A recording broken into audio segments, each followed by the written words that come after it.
The God Melo is back in the building, and I just want to say that. Praise the Lord. And also, Tiki Barber looks like a shiny thumb on steroids. And I just want to say, Complex might be hot. Ooh, what's up, G? How you doing, bro? I put my shoes up in the air because I'm the man. But anyway, start this up. I'm gonna let you take this. So it was Melo's first game back. You know, it was cool. It was cool watching him come out. You know what I'm saying? He's on the Blazers now. He's not wearing number 7 and number 15 because those numbers are retired from the Blazers organization, and rightfully so. Because why would you give up? Get to it, Rios. What? That he went 4-14 and he was minus 20 on the court, and he played 24 minutes and he only scored 10 points, and it looked pretty bad out there. Listen, so we had this before we actually started shooting. Me and Rios were going back and forth, and I just want to say it. Melo was inserted to the starting lineup, and he hasn't played in about a year or so? 18 months. Okay, my thing is you're gonna be out of shape. If you ever played a sport ever, you know those first 2 games are like, holy shit, I'm really in this, and you get tired. Melo was huffing and puffing in the first quarter, dog. You can't tell me that he wasn't set up for failure. Couldn't water from a boat.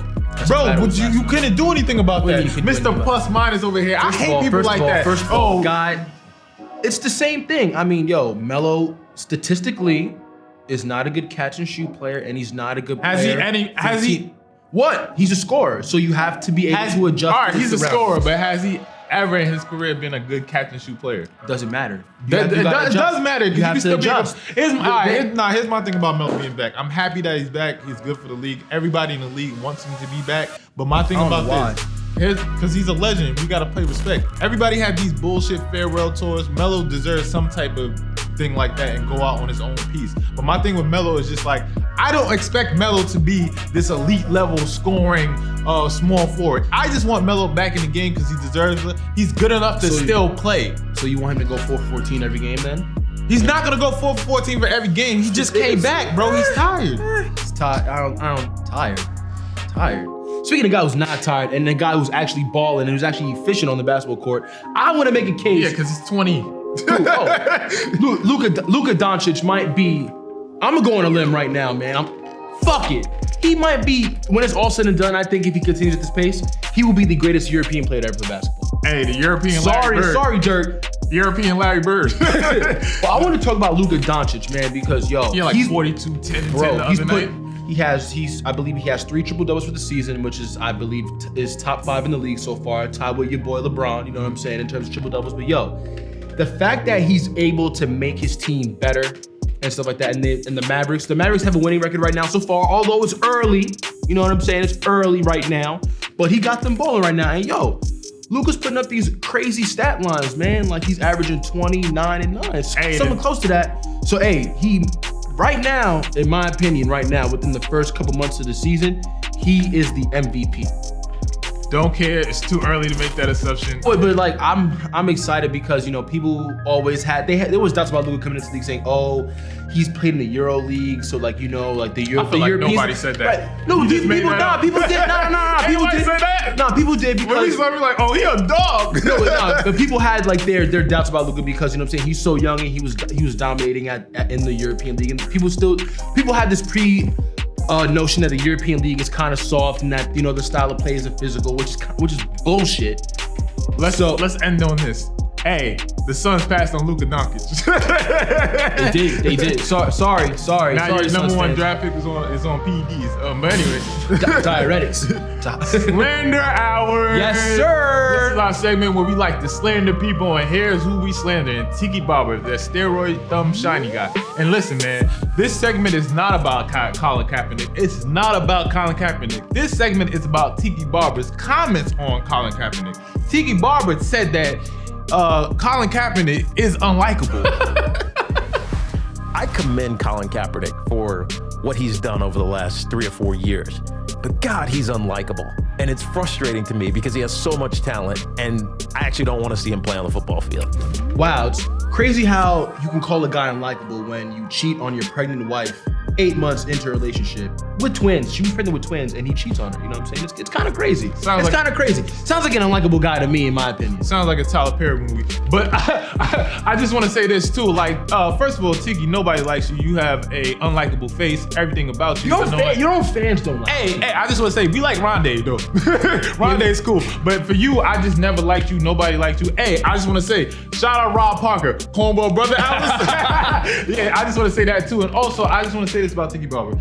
You had a lot of criticism for a lot of people for your team, and a lot of people on the Giants organization never liked you. And also, when your boy Eli Manning came in, you had a lot of criticism about him, and then the next year you left, and then they won the Super Bowl. And your ass couldn't stop fumbling that you had to make a weird ass carrying stance when you were running with the football. So I didn't want to hear anything about somebody being unlikable, especially coming from your mouth after you went off because you thought you were going to be a great TV personality, and nobody likes you on TV, dog. And now I don't even know where you came from. This has been the hottest hot take you had in a minute because nobody likes your ass, so everybody's looking at you. This is the pot calling the kettle black. You need to sit down, my brother, because nobody likes you. You were never that guy. You will never be that guy. And yeah, you probably get in the Hall of Fame one day, but you shouldn't. Imagine being booed at your own retirement ceremony. Yeah, I'm gonna be there when they do it again, and I'm gonna boo. Fuck, man. All right. Yeah, fuck Tiki Barber. Gang. Go ahead. Yo, so Complex put out this rapper list for the decade. You know what I'm saying? The decade's coming to an end, and Complex put out their list of the top 10 rappers of the past decade. And it was very interesting.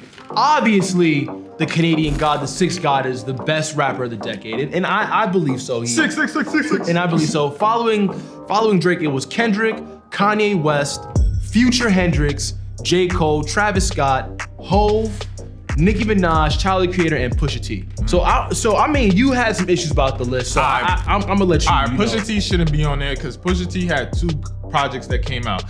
I think Alone in Vegas came out. That was one of his greatest songs. That came out in a mixtape earlier. Right. But that mixtape was like, all right, that's cool. Then he had a lot of anticipation for his first album to drop, and then it dropped, and it was kind of like, and he admitted on that album that he had a problem with doing hooks, so he can't make hooks. So then I was just like, all right, cool. And then he had the whole thing with Drake went on, and like that happened. But I don't think he should be top 10. I think you should replace him with Young Thug, just because of how the influence of Young Thug and what he's done for like the game. And as far as the 10s, I think he's been more impactful because of that.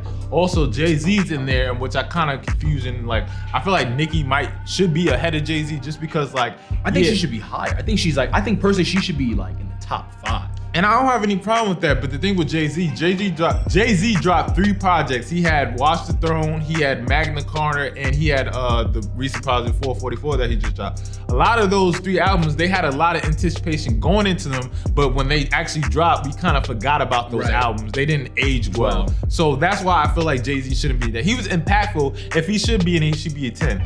My only problem is with this list, I feel like there's a case that Meek Mill should be on this list.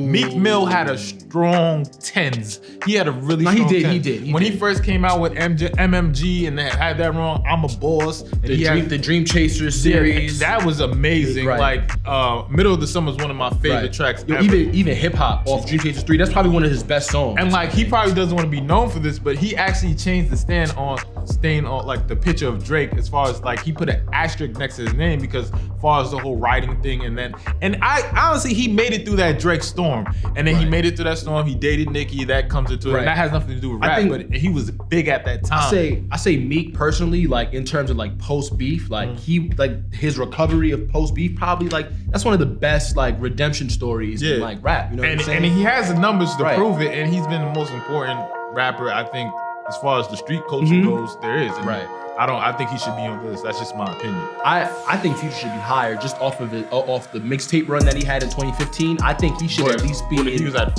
4. He's at 4. I think he should be at least be 3. I put him above Kanye. I put him over Kanye, but then again, my beautiful Dark Twisted Fantasy is probably, I think, the best. That's in the 10s? Yeah, that came out 2010. I think that's the best rap album of the decade. Yeah.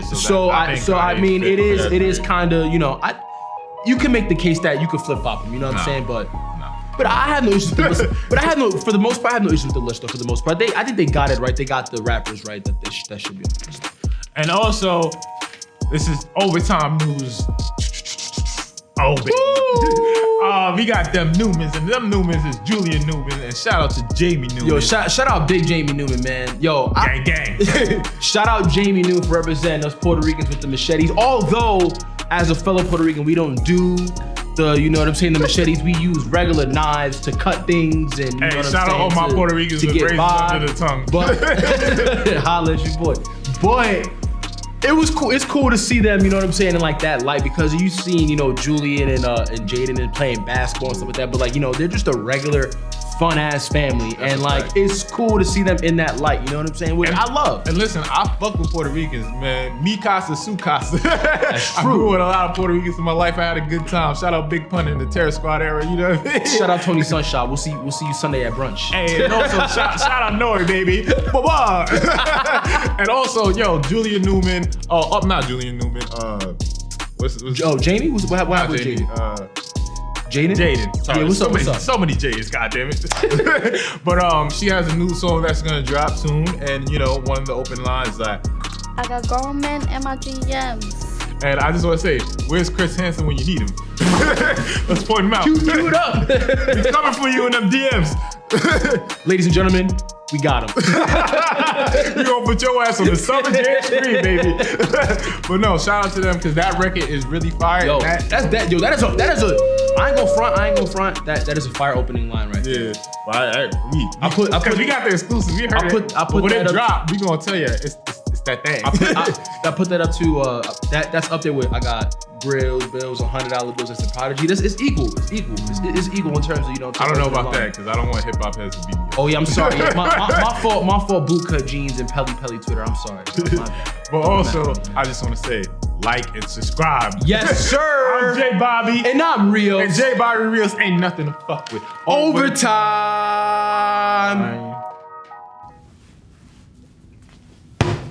You see how I be knocking him out the park? That's how I knock the content out the park. You feel me? Hey, for more videos and more stuff, hey, check this out, man. Like and subscribe.